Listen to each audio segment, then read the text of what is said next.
Meet my friend. Thank you so much for the intro. Can you not hear me? I'm sorry. I'm jumping ahead here. Welcome to the Marketing Combat. Let's do this. Welcome to the Marketing Combat Podcast. My name is Jason Donnelly, and today we have an exciting topic, so I want to go straight into it and introduce my co-host, my friend, my boss, my partner in crime. I don't know what you want to call him, but his name is Chris Kubbco. What's up, everybody? My name is Chris Kubbco, and welcome to the Marketing Combat Podcast. If you're new here, this is how it works. Basically, we battle it out for your marketing pleasure about a certain topic within the industry. Some are hot topics, some are what they call green content topics, right? So like, how is social media worth paying for? And is this app any good? Or blah, blah, blah, blah, blah, right? So one of us gets to choose what side they're on, and the other person has to battle for the other side. So they have to play devil's advocate. Today, we're actually talking about Cannes, the creative festival, the advertising festival in the southeast of France on the Mediterranean. It's been a festival going on for many, many years. If you're in the advertising industry, you probably have heard of it. It is a festival plus an award show, and it was last week. I was there, and today's topic is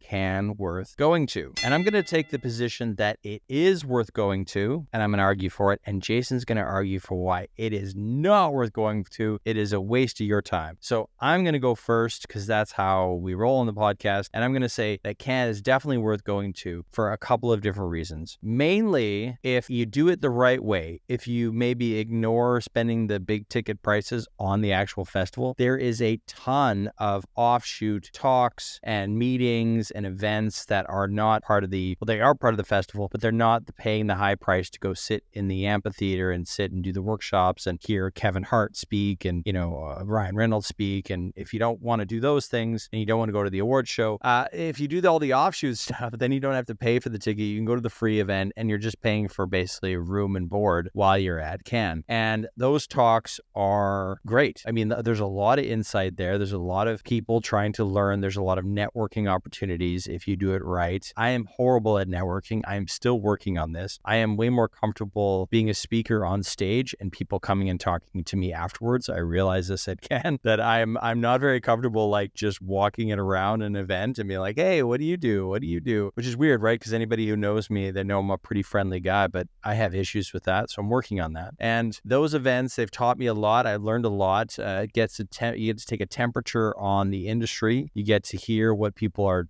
struggling with. There's a little bit of politicking, meaning like, I was at the Meta Beach quite a bit. Meta obviously pushing their own products, their own services, where they're going, why they're the best advertising platform out there. So there's a little bit of promote sort of stuff going on. But if you can wade through that, then you can get to the good stuff and really learn a lot. And I learned a lot about where I think I've been making some mistakes in our own marketing and in our own business model. That was interesting. And in my own way of handling some things that I've done over the last couple of years. So that was actually like kind of some epiphanies. And I don't know if I want to get into them on the podcast here, but I had two really big epiphanies that made it worth the ticket price, at least for me, that made me see some things in some new light. And I'm excited to work on that, right? So it gave me some new energy, gave me some new insights, new ways of working, new ways of thinking. And so I'm super stoked to get started on that. So that's why I think Cannes is worth it. Plus, I'll just add this element to it. If you want to be in an industry, you got to wrap your hands around that industry, and you got to get in there. You got to be in the game. If I was into coffee, like I love coffee, but I'm not a coffee maker. But if I was a coffee maker and Juan Valdez was having his international Juan Valdez conference in Colombia, I would have to be there. I would need to be there because this is my industry and I want to embrace it and be a part of it and be a part of that culture. And that's why I would say, like,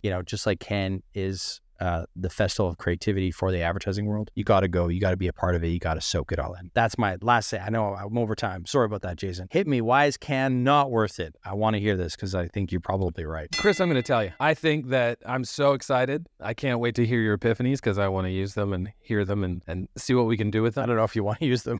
I'll use them. If they're epiphanies, they're worth it. But here, no, I don't think Cannes worth it. I think that you can get everything that you get out of Cannes right from home, networking, going online, learning. It's all about learning and being a part of the industry. Be a part of the industry from wherever you are without spending thousands upon thousands of dollars, especially for young creatives that are just going to party. The whole thing is, or it used to be at least, this big party where everybody just goes and has a great time for a week. But at this point, it just feels like it's a bunch of high-end marketing guys. How do I say this appropriately that's not circled?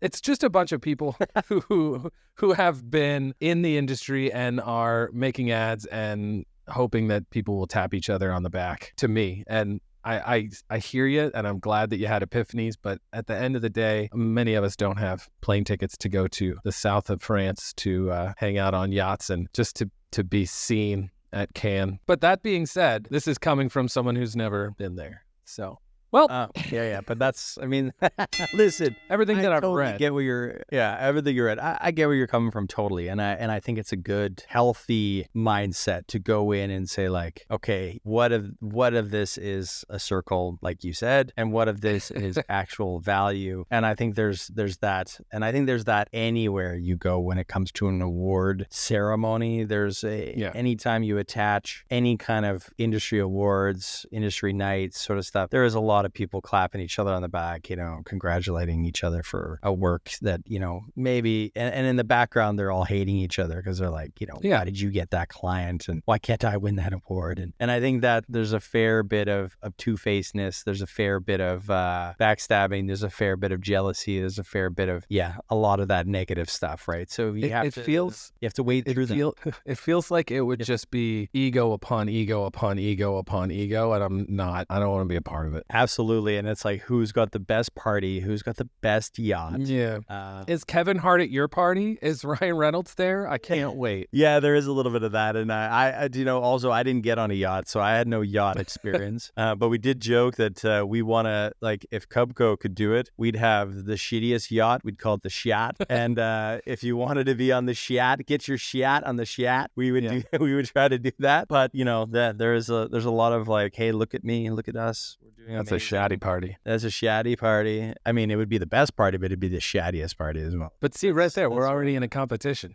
Yeah, exactly, right? So it is competitive. I think one of the epiphanies I'll leave you guys with this in the debate here, and you guys can chime in afterwards and let us know what your thoughts are on Cannes. But I will say that it's only the big network agencies that can afford, obviously, like the yacht and the parties and the stuff like that. But other than that, it's all technology. It's all Facebooks and this ad platform and this consultancy group. So I wonder if there's room for small to medium-sized advertising agencies, because clearly they're not the ones that are able to make big moves, right? And obviously, right? So it's an interesting sort of epiphany that I had on that as well. I'm not including that in the two, but I do think it's interesting to see that the technology, the publishers, the platforms, the consultancies, there's the one that can splash cash, and the lowly creative agencies that win their Cannes Lions are not the ones that can afford it. It's quite interesting. I'll leave you guys with that. Thank you for tuning in. If you're at Cannes, drop us a like, drop us a mention. We would love to hear from you. Let us know what your experience was. Was it worth it for you? Was it not? Will you be coming next year? And will you be joining us on our Shyacht? I'm going to be on the Shyacht. Yeah, we're all going to be. And we're going to have William Shatner there. And hopefully